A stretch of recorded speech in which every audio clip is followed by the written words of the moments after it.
So often, we see teams in Naruto recreating older teams with slight shakeups. For the most obvious example, the Ino-Shika-Cho Trio is a generational team that follows in the footsteps of their fathers, grandfathers, and great-grandfathers. But a not-so-descript, yet equally valid inheritance team would be Team 7, as they share obvious traits with other teams in the series that sometimes are connected, other times not. Team 7, for instance, shares traits with Team Minato, with the Sannin, and last but not least with the original Akatsuki, in particular Konan, Nagato, and Yahiko. While very different in a sense, as they don't directly mirror Team 7's personality traits, they do have similarities. But honestly, considering that they don't possess the same personality traits, a part of me believes that maybe it might be interesting to see what would happen if Team 7 were replaced with Nagato, Konan, and Yahiko. So for now, let's take a look-see and try to determine how the story might change if Nagato, Yahiko, and Konan were Team 7 instead of Naruto, Sasuke, and Sakura.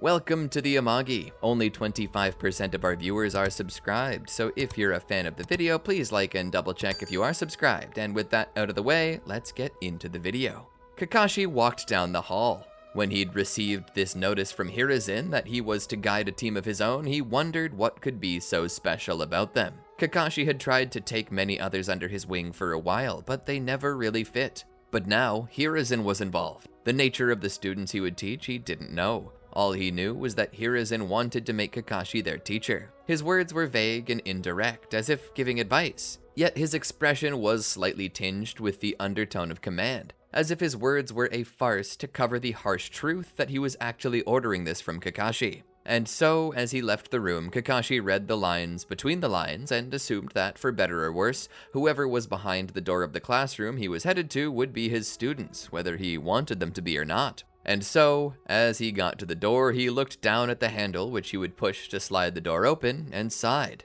Here's to hoping I roll a nat 20 on luck. He opened the door and stepped inside. Within, he saw 3 students who would inevitably be his pupils.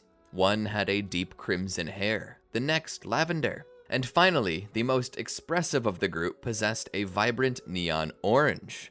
Their faces turned up toward him with a smile, each one's smile being reflections of their personalities, ascending in volume from left to right. The crimson-haired boy's smile was shy and hardly visible, not too unlike a more anxious Mona Lisa, followed by the lavender-haired girl, whose smile was plain yet graceful, betraying a more stoic nature that gate-kept a cheerful smile. At least she's got control and decorum, Kakashi thought, learning all he needed to know from them just by their expressions. As for the orange-haired boy, his smile was wide, as if he had just been told the funniest joke in the whole world. He was going to be the richest and upbeat personality, which Kakashi hoped didn't mean he was a clown. The lack of reservation made Kakashi fear that this boy would be hurt very soon in a way he was not prepared for, which is why Kakashi felt the need that, should he be the one to train him, he should try to break that worldview quickly. It's okay to be happy, but this overly optimistic smile could only be born from naivete, as no shinobi would be able to smile this way when knowing what the world was like. Well, no normal shinobi, that is. As he stood there in front of them, he spoke. My name is Kakashi Hatake. I'm a former Anbu member, and I'll presumably be your mentor, if things go well. But before we bother getting into all of that, I'd like very much to know more about you. Your names, aspirations, likes, dislikes. Give me the whole OC sheet. Let me know about you. The trio looked to each other, and immediately the red-haired boy and lavender-haired girl deferred to the orange-headed boy, which told Kakashi that this boy held some level of respect from these two, meaning he was the one Kakashi would need to focus the most on breaking. It was okay to be respected, but there couldn't be a power struggle on their team, or it would fall apart. The 3 needed to learn to follow his orders without fail, not needing the approval of the orange one to enact an order. Kakashi raised his hand to motion toward Yahiko. Go ahead and begin. Yahiko began. Well, my name is Yahiko, and I want to be a shinobi. I'd have never guessed, Kakashi said. I don't want to be just any shinobi, though. I want to be the best shinobi. One respected in every village. I wish to be the Hokage, but not just the Hokage. I want to be the Kazekage, Mizukage, Tsuchikage, and the Raikage, too. This was definitely a new one for Kakashi. Okay, why do you want all of that? I'm not even sure if that's possible. I want to do it because if I hold all of the highest offices, I can pass universal laws outlawing war. Kakashi began to nod his head slowly. Yeah, just as I thought. Naive as hell, he thought to himself. What about you, Purple? He said, pointing to Konan. Tell me about yourself. My name is Konan, and what I want to do is support my friends. I like Yahiko's dream, so I'm gonna fight for it. I want to see a world without war. Do you have something personal that you like, though? If not your own dream, surely there's something about you that you don't share with anyone else? Let me know Konan's brand. What's something only you do? Konan didn't even have to think. She pulled something from her backpack. I love origami. Every year for Christmas, I forego asking for toys. Just give me more stacks of paper. Crafting things is so much fun. Kakashi raised a brow with a nod to the side, contemplating it. You're a creative. Such a skill could be invaluable to a team if you learn to take that creativity and use it for its betterment. I like that. You should focus on that. Seems like your strong suit, and if properly developed, it'll not only make your time as a shinobi fun, but uniquely effective. He next turned to the quietest of the bunch, the redhead. Spill it, King Crimson. What's your whole shtick? The boy remained quiet as he just sort of shyly twiddled his fingers. Kakashi looked at his hand to the imaginary watch. Don't God all day, Jethro. The boy took a deep breath as if he were getting ready to start before choking on it. Konan put her hand on his shoulder. It's okay, just tell him the things you've told us. Don't be shy, she said reassuringly. Nagato nodded. My name's Nagato. Nagato Uzumaki, and I'm the next sage of 6 paths. He raised his face to look at Kakashi for the first time, his eyes now plainly visible, showing off the Rinnegan. Kakashi was immediately shocked by this, but now understood why it was that Hiruzen wanted him to train this group. This one kid in particular was the most important of them all, and the others were support. Sage of 6 paths, huh? Kakashi parroted. Well, that's all well and good, but it doesn't tell me about who this Nagato character really is. Take away your title, and what are you? If you'd been born without Rinnegan and made to do this moment now, what would you be able to say about yourself? Who are you, deep down? Nagato thought about it. I'm not really anybody. Everybody's somebody. Just give me some interesting facts about yourself. Something to give me a deeper look into the shell. If we're gonna be a team, I need you to trust me, he said. Nagato looked down again. I like soft things. I'm not really confrontational. I have no desire in my heart other than to be kind to people and just show genuine, unconditional love. Even to things that aren't really conscious. I love the trees, the grass, the bunnies and foxes, the cats and dogs. I love plushes and all the people I come across. Oh dear, Kakashi thought to himself. I thought it was the orange one that I was gonna have to watch out for. This kid's so far out of his element that it's a question how he even got here. Kakashi took a deep breath and then spoke. Why do you want to be a shinobi, Nagato? You know what shinobi do, right? The things we have to see? Surely you know what it is to be a shinobi. It's a life of never-ending sacrifice, death, and killing. If you love all people so much, then why would you volunteer to kill them? I'm not going to kill them, Nagato said. None of us are, he said, signaling to the others who gave a nod of approval. That's not how the world works. You'll only get yourselves in trouble. People will take advantage of that softness, and they'll kill you and everyone that depends on you. With all due respect, Kakashi-sensei, this is our Nindo. We're dedicated to peace. We will be powerful, successful shinobi, and will do so without killing anyone. Kakashi stood there silently for a moment. I don't know that it's possible, he said. You're walking the road of a killer, surrounded by killers who will use your kindness and then dispose of you. Why would you select that to be your Nindo? If you want to spend time helping people, why don't you join a charity organization instead? Why specifically become a shinobi? Because the shinobi world is where it's darkest. The world is dark, but when you go to shine light, you don't shine light in the second or third darkest place. You shine it in the absolutely most dark place ever, and then let that light travel out. The world runs on shinobi. The only way to change the world is to change the shinobi, and that's why we will be Genin. Kakashi began to massage his own temples, not sure why Hiruzen would choose him of all people to lead a bunch of flower children to war. Maybe he was chosen to break that point of view. Then he spoke. Well, if that's your Nindo, I guess I can't change it. But at the very least, promise me that you'll keep your mind open. The world is a dark place indeed, and it's a place that stubbornly won't try to change. It will try to kill you for attempting to change it. So be sure to do everything you can to survive, else your Nindo won't mean anything. And so the group let off a nod. Kakashi would then stand. Well, since today is a get-to-know-you kind of day, I suppose the best we can do is test your abilities, Kakashi said. From there, he would take them out to do the obligatory bell test, to measure their teamwork compatibility. which all in all was actually fairly high. It was obvious that this group had a pre-existing relationship, being close friends, because as they worked together to get the bells, it was obvious that they would give everything to help the others succeed. Was there infighting? Oh yes, they were fighting over who would get the privilege to donate their bell to someone else. They wanted to give up their bells to the others just to get them onto a team, leaving Kakashi feeling as though this test was useless. He already knew what the outcome would be, but traditions, right? And so he gladly took this team on. Their first week of work was standard stuff that most young genin would roll their eyes at, but it was clear that these three didn't mind in the least. Cleaning up trash, walking dogs, carrying groceries for the elderly, it was like they assumed that this was what being a shinobi would be. They did it all without complaint, and did it with enough passion and vigor that it made Kakashi feel as though it was okay for them to stay genin for eternity if they had to. It was obvious that this kind of work made them happy, and they weren't in this for the glory, but the simple sake of service to the village and its people. They were closer to honor scouts than soldiers, and considering that one of them might have been the reincarnation of the Sage of Six Paths, it was probably something the village expected. That was, until Hiruzen threw Kakashi a curveball. Land of Waves mission, he questioned. Hiruzen nodded. Kakashi looked back at his team waiting by the door, conversing with each other, playing around a bit. Isn't this something closer to Chunin level as opposed to Genin, he asked. Hiruzen nodded. Yes, but I gave it to you anyway. I don't understand, Kakashi said. That one kid is basically the Sage of Six Paths. Why would you put him in danger? Wouldn't you just like to leave him in the village to serve the way that makes him happy? I know how it must look, Hiruzen said simply, lighting up his pipe. But let's think logically. If Nagato is born as the next Sage of Six Paths, then he was born for a reason. Legends say those born with the Rinnegan are either to be destroyers or creators. They have an important destiny that we cannot deny. From the sounds of it, Nagato seeks peace and freedom for the whole world, and if we let him travel down the road he desires, gently correcting him every time he makes a misstep, eventually he will shape up into a proper shinobi, one that will change the world. For better or worse, Kakashi tagged on.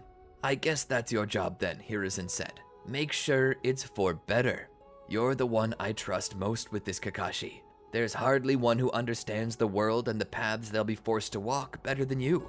And with your Sharingan, you may also be able to show him how to properly use his Rinnegan. You are the perfect teacher for this group. Kakashi took a deep breath and let it out in a sigh. You're the boss, he said. Kakashi wouldn't question the wisdom of the Hokage. As he looked at the mission, it seemed like easy work, so there wasn't really anything to worry about. But how wrong Kakashi was. Their journey to the Land of Waves was fraught with terror as they were attacked by the Demon Brothers. Everyone froze, leaving Kakashi specifically to be the one to protect everyone. He overcame the Demon Brothers with ease, and turning back to Tazuna, he was certain to give the elderly man a look that spoke louder than any word. A look that said, I can cut you apart with my gaze, but chose not to out of the goodness of my heart. Tazuna would explain his predicament to them, but all the same, Kakashi felt it was best to return to the village. The rank of the mission had just increased, and it was no longer safe for Genin, but that's when Yahiko stopped him. Wait, he shouted. Kakashi looked down. What is it, Yahiko? Yahiko then began to speak. Kakashi-sensei, we can't abandon this old guy in his moment of need. We certainly can't continue on the mission, Kakashi said. There could be more laying in wait for him. That's exactly why we can't abandon him, Yahiko said. We may be inexperienced Genin, but that's still higher than Tazuna. If we go back to the village and he really can't afford a Chunin team, then he'll have to come back here alone. And what do you think will happen to him? Kakashi looked back at Tazuna. Returning his gaze to Yahiko, he spoke. But all the same, I can't put you in danger. I don't know if I have the capacity to defend all of you at once. You don't have to defend us. We'll fight too. We're Genin. We have some self-defense training. And you'd be surprised what Nagato could do if he sets his mind to it. He would have graduated early if it wasn't a special request of the Hokage to keep us together. Kakashi looked back at Yahiko, who was already attempting to mimic the hand signs the Demon Brothers used. A moment later, he disappeared into the water. Konan was shocked. Nagato? A moment later, the boy's face emerged from the water. Got you. Yahiko looked to Kakashi. See what I mean? He's got the Rinnegan. He's a natural at learning ninjutsu. So let's not turn around now. We need to keep going. Kakashi looked back at Tazuna, who was giving him a pleading stare. Kakashi would roll his eyes. Damn it. Fine. We'll keep going. But if things get out of hand, prioritize your safety over anyone else's. I'll protect Tazuna. You three protect each other. Got it? Yahiko nodded. This all worked well and good until they reached the point where Zabuza shows up. Kakashi, seeing only one enemy, decided it was best to take them on alone. Considering they possessed one of the 7 ninja swordsman's weapons, it was clear to Kakashi that this was a warrior of higher caliber than they could have ever expected. What's Tazuna got into if they're calling in a ninja swordsman of the mist, he questioned. Shaking his head, he approached. Their battle went about the same until Kakashi is captured in the water prison. Yahiko and Konan are shocked and Nagato is motionless. Yahiko begins to panic. Nagato, we gotta do something! Kakashi's gonna drown! Yahiko ran off to try and help. Nagato, help him, Konan begged. Simply kicking the boy away, Zabuza laughs at the pathetic nature of Yahiko's attack. Nagato is stunned as his friend hit the ground. Yahiko looked back. Nagato, he shouts. In that moment, something happens inside of Nagato. As if by instinct, Nagato's hand pressed forward, and he released a pressure wave from it, one that Zabuza could feel but couldn't see. Suddenly, as if gravity had shifted, Zabuza is knocked away. The water prison breaks. Nagato's left there, looking at his own hand, trying to make sense of what just happened. All the while, Zabuza is supposedly killed by a hunter nin who carries him off. The hectic nature of the event left Nagato stunned further, unable to process the power he just released. Konan tried to comfort him, but all this effort went down the drain when Kakashi passed out. The genin begin to panic as they're now leaderless. That is, until Yahiko takes command. We push forward. We can't do that, Konan said. Without Kakashi, they'll kill us. If we stay here or go back, they'll kill us. The one thing we can do is move forward and find shelter. Tend to our sensei until he's fit to lead again. Thankfully, Tazuna's home wasn't far, so they headed there. Once they arrived, they tended to Kakashi until he was able to move again. Using crutches to take the load off, he would have them train. It was obvious that things would continue to get more dangerous from here on, and at this point, they were in the thick of it. There was no going back until the mission was completed, so they at least needed to train. There were many things Kakashi attempted to teach them, ranging from basic ninjutsu that he had memorized to utility skills and techniques. Above all else, he wanted them to work on their taijutsu. They could never know when they needed to properly defend themselves, and while basic self-defense was required for any genin, they weren't facing your average threats. They would need to learn these techniques better if they wished to survive. Konan, through her creativity, was already working on her own new ninjutsu that saw her giving life to her origami, allowing her cranes and swans and other creatures to take on movement similar to the animal that she had folded them into. What was better, she had learned to fold paper bombs into these shapes, meaning these little origami animals were now weapons. Kakashi left her to it, knowing that she was working on her strength. All the while, Yahiko and Nagato continued to spar. Maybe it was the benefit of his Rinnegan, or maybe he was naturally talented, but Nagato was a taijutsu expert. As they continued to spar, it was clear that Nagato was continually on the defense, while Yahiko was continually on the attack. But this wasn't a sign that Nagato was being overwhelmed. In fact, it was the opposite. He instead gave off something akin to an iron defense. Yahiko was trying as hard as he possibly could, attacking faster, harder, more violently, but Nagato kept blocking it. The look on Nagato's face was showing concern. Yahiko, take 5, Kakashi said, but Yahiko kept going, his attacks becoming less and less accurate, more desperate for a connection. Yahiko, break time, Kakashi called out. Yahiko's determination was great, and even though he was angered, he was honing his skills to a fine point. He was angry, yet gauging all of Nagato's defenses. Yahiko's one-track mind had led to him forgetting that this was a sparring session, and this led to him forgetting that Nagato was Nagato. Kakashi stepped forward. Yahiko, stop! The shout must have caused Nagato to jump because Yahiko passed the defenses and clocked Nagato in the nose. Nagato hit the ground. Yahiko was on him in a second, his fist raised, getting ready to strike. Kakashi caught Yahiko's hand. The hell do you think you're doing? Yahiko was suddenly pulled back into the moment. There he saw Nagato's face, shock and terror, blood dripping down from his nose. Yahiko immediately stood up. I'm sorry, I didn't... Konan ran to Nagato to check on him. She looked back at Yahiko. How could you? Yahiko shook his head. I didn't mean to. A moment later, he ran off into the forest. Wait, Kakashi called out. The other two watched on. Konan got a handkerchief for Nagato. Aren't you gonna go after him? Nagato asked. Kakashi shook his head. In my condition, I'd never be able to keep up. I think it's best to let Yahiko deal with this himself. He made a mistake, now he'll have to face it, and when he's ready to come back, we'll be here. Nagato ran off into the woods, and there he stayed all night long, just thinking about what he had done. The shame was with him even as the sun rose, and his mind was so focused on what he had done, he didn't even sense that someone was nearby until it was too late. Looking up, he saw a fair-skinned boy in a pink kimono. As he stood over Yahiko, he spoke. "Are you okay?" Yahiko looked away and hid his face. Haku took a seat beside him. "I get it. I'm a stranger. You probably wouldn't want to tell your problems to a stranger. So why don't we fix that? I'm Haku. And you are?"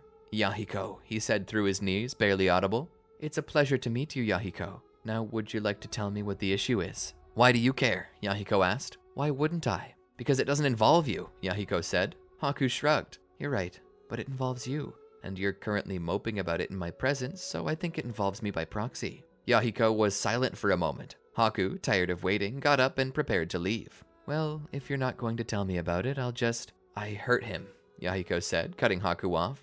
Haku looked back. Sitting back down, they spoke. "Who did you hurt?" "My friend. We were sparring and I got carried away. I broke his nose. I was just so frustrated. I couldn't break through his defenses, and when I finally managed to, I got on top of him and was ready to break his face. I would have if my sensei hadn't stopped me."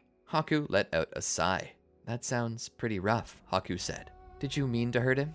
"No." "Then why are you beating yourself up over it?" Haku asked. "Because I broke my friend's nose. Are you deaf?" Haku laughed. "No, I mean, why are you moping around here when you could be making it better?" "I don't think he wants to see me," Yahiko said. "Believe it or not, most of the time when people say that, they're wrong. Nobody seems to realize that people don't always want conflict. Sometimes they quietly wait an apology, and if you bring it to them, they will easily accept and pull you back in. When two siblings fight, they get mad, but they don't want to be separated forever. The same is true here. Your friend is probably fine, and if you're truly sorry, I'm certain he'll be okay." Haku stood up again. Yahiko shook his head. "How can Nagato forgive me for what I did to him?"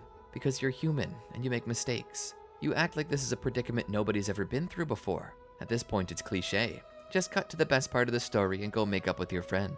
"I don't know if he's up for it," Yahiko said. Haku began to walk away. "I guess there really is only one way to find out now, isn't there?" And with that, Haku was gone. Yahiko remained there a while longer, contemplating what it was he might say to Nagato. Eventually, he rose to his feet and began to make his way back to the home of Tazuna. Upon arriving, he'd be told by Tsunami that they'd already left for the bridge to defend it. "They left without me?" he asked. Tsunami nodded. Yahiko sat down in a chair. "Then I guess I was right. They don't want to see me. If they did, they would have come after me." "I wouldn't be so sure," Tsunami said. "It's equally possible that they just wanted you to have some time alone." "Everyone tells me what's possible, not what it is," Yahiko said. Tsunami then spoke. "Then let Nagato tell you himself," Tsunami said as she pulled something from her pocket. "What's this?" Yahiko asked as she handed it to him.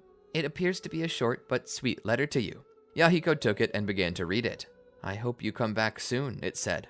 "I know you didn't do it on purpose. You're very competitive, and I'm glad you take your training seriously. I don't think you need it, but just in case you feel you do, I forgive you. With love, Nagato." Yahiko put the paper down. He just stared at it on the table. Tsunami looked back at Yahiko. "It was a nice letter, wasn't it?"